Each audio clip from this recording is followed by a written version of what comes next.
Hey folks, and welcome back to another episode of Straight Talk Whiskey. Sorry it's been a while since I've gotten back from my summer job. Things have been a little bit hectic, but I'm looking forward to being back with the weekly reviews. So we're here with episode number 64, and as you can see we have our array of Teeling whiskey expressions out. So we've already done the standard Teeling whiskey that's matured an additional 6 months in rum cask, which was interesting. You can check that review out. I've also done the single malt that they have, and because Teeling doesn't really care to stick with conventions, or traditional conventions, they decided to come out with a single grain whiskey.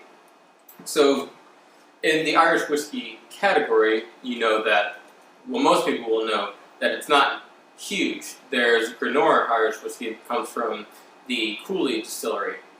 So what's interesting about this is, yes, we have a new product in the category. They are using some of Cooley stock, which we all know that that's where they source most of their whiskey from. But with this, they took a little bit of a different turn. They went down a little bit of a different road because, as you can see, these days, what are going away? Age statements are going away. Things are chill filtered, caramel coloring is added, and we're supposed to be presented with whiskey that we're supposed to pay upwards of $40, $50 a bottle for. So, what they decided to do, first thing, right on the label, non-chill filtered. Age statement, you don't have to look all over the place trying to find it. It's right there. Aged for 5 years in X wine casks. Now, the casks that they use aren't the traditional ex-bourbon casks, but they've used some wine casks from the California region. We know wine is famous in that region, and they used a Cabernet Sauvignon barrel, which gives us a really unique taste. So, we've already got the non-chill filtered and the age statement. That's pretty good. We've got a bottling date, 10/14, so a little while ago, and we have a 46% ABV, so 92 proof, if I can do my math correctly. So, all three things we've got going for us. Now, it doesn't say, I should have mentioned, because I talked about it first with the caramel coloring, I don't think that there's any in it. We can look for ourselves when we pour it in the glass, but it's going to be a little bit difficult to decipher because if you're going to age something for 5 years in X Cabernet Sauvignon wine casks, you're going to pick up a little bit of color than you would with, say, a twice-used bourbon barrel. So, anyway, so I guess that's 4 things, 3 of which are on this bottle, which is great. Looking at the color, it doesn't seem to be any caramel coloring that's added to it. Now, I just have to say, with all 3 of these, and every other expression that is coming out, hopefully soon, fingers crossed, it's been released and reviewed, that you've probably checked out online, which is available in other places, specifically Ireland right now, is that they really don't stick to just the standard conventions. And I really have to hammer this point home because with Irish whiskey, a lot of people are really just set in their head that that's one thing, that it's Jameson, Bushmills, that sort of thing. The blended Irish whiskeys, and that flavor profile is what they attribute to Irish whiskey, but it's really not the case anymore, and it hasn't been for a couple of years now. Is what you see is these various expressions that are coming out while Teeling is aging their own whiskey, which I believe is being, I don't know exactly how far away from having their own spirit, but I know they've put out some potsheen that is, at least I can't find it around here, but it's floating around in various markets. So, anyway, getting back on point. They just have a lot of different unique expressions and different, sometimes it's fully aging, 5 years, and sometimes it's a finish. Finish here with the rum cask. I mean, it's just really interesting that they're turning the Irish whiskey category into such an explorative art they're really being creative because they know that people like us who are buying it want more bang for our buck. We do like to experiment. A lot of people like to make cocktails and that sort of thing. I don't personally, but that's just my own thing, but I understand where the value is in it, so that's really nice. Anyway, let's get to the whiskey at hand. We already noticed the color is just a really nice pale gold color, which is really nice. Let's go in for the nose.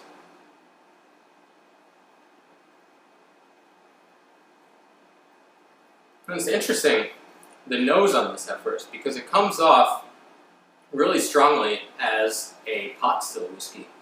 In terms of, you get a real nice aromatic nuttiness to it, which I love. Little hint of fudge on it. And I should also mention, this is actually pretty important. I think I should have gone over this sooner. But when we have a single grain Irish whiskey, that's great because we've only got one type of grain in it, right? Nope, that's not the case. So just like a single malt, the single malt means that it's coming out of one distillery. In this case, it's coming out of one distillery. It's being sourced from Cooley, but it's being produced from Cooley and from Teeling, who's distributing it. And so when we talk about the mash bill, we're talking about 95% corn and 5% malted barley.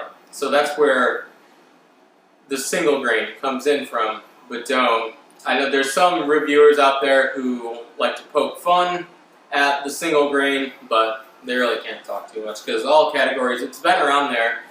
In Scotland, they have the single grain category, and it's all over the place. But a lot of people attribute. Sorry, I got like some weird crap on this table here. It's like some powdery stuff. Who knows what that is? Probably some protein powder or something stupid. So anyway, getting back on track, a lot of people seem to associate grain whiskey with those goddamn column stills, that we all hate, because it usually means, oh, that's just getting close to the really absolute highest proof you possibly can, so that you can mix it in with whiskey. So it's like a grain neutral spirit and that kind of thing, and so it gets a bad rap when it really shouldn't. And I think people are coming around a little bit on that just because something is a grain whiskey or something like that doesn't mean that it's just run through a continuous column still, to a really high alcohol by volume percentage. That's not it. So the proof is in the glass. So anyway, we did a little bit of a nose. Let's go in for any last lingering aromas.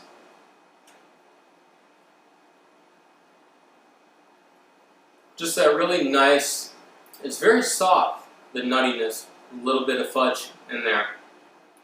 The nose isn't really in your face. It's not slamming you with a bunch of different things going on, which is interesting.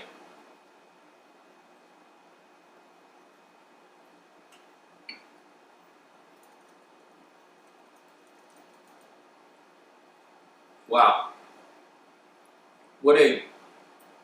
It's a very complex whiskey that you might not expect from a first glance. So what I'm getting strongly is not that nuttiness first that I had on the aroma, but the casket influence. That 5 years in the Cabernet Sauvignon barrels is really strong, and it's coming through as this old, rich, robust, really autumnal, like fall. You're thinking fall flavors. Some definitely really rich fruit. It's got sort of a hint. I know Cabernet Sauvignon, a lot of people have tasted, but it also has that just robust sort of tanginess that sherry wine has a lot too, and some other dessert wines like Madeira or something like that.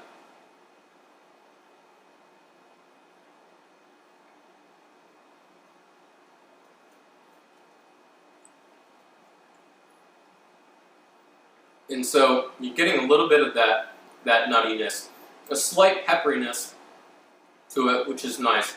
A nice coarse ground pepper. It's got some meat to it, got a little bit of depth. And it all seems to be encapsulated in this nice little veil of caramel, which is kind of interesting. And I think it was really smart to use, to make a single grain with corn being the base, because it really picks up the characteristics of the maturation so perfectly. I mean, it's absolutely beautiful. And for $46, I think I got this for $46.54. I'm not sure, one of the two, but in that range, you really can't do too badly with it.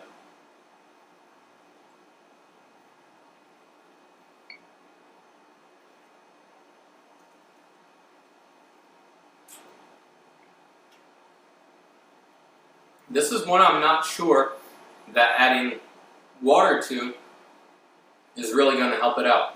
I could be wrong.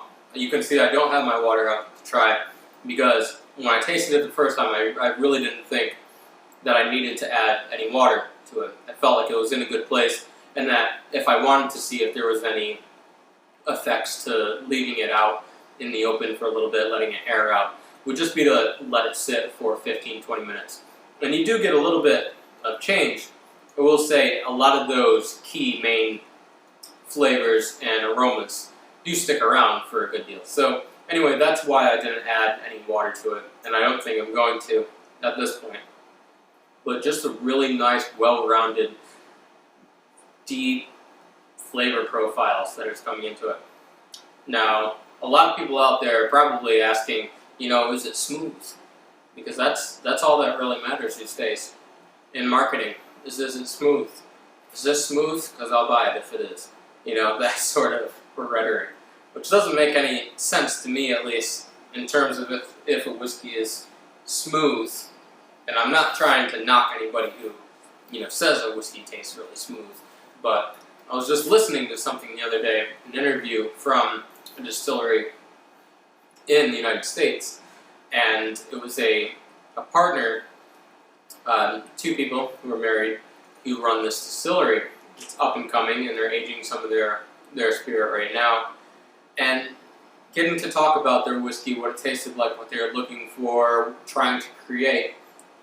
It was just very strange how the one lady worded it, of just wanting just that smoothness. And that's like, to me, smooth it's a texture sort of thing. So, no, I'm not getting that with the single grain, because if I think of mouthfeel and the texture profile, I get a lot of that nuttiness, which I was saying is hearkening to a single pot still. Definitely in the aroma, and most certainly in the mouthfeel, especially some of those heavier pot still distillates.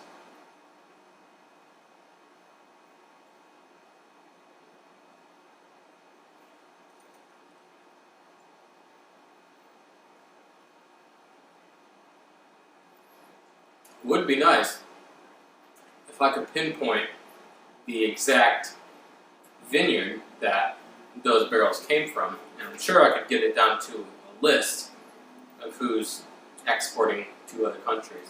But you almost feel like you could take a bottle of the single grain and have a bottle of that wine, and it would be the most absolutely perfect pairing of two spirits, two drinks together, because you can almost feel like you could take the shell of this whiskey. I feel like in terms of grain, and what's holding it together is in terms of the texture, the mouthfeel, the caramel that I'm getting over it, the robust sort of spiciness, pepperiness to it, and so that's sort of holding, encasing the outside. It's almost like this is the tin that's in here.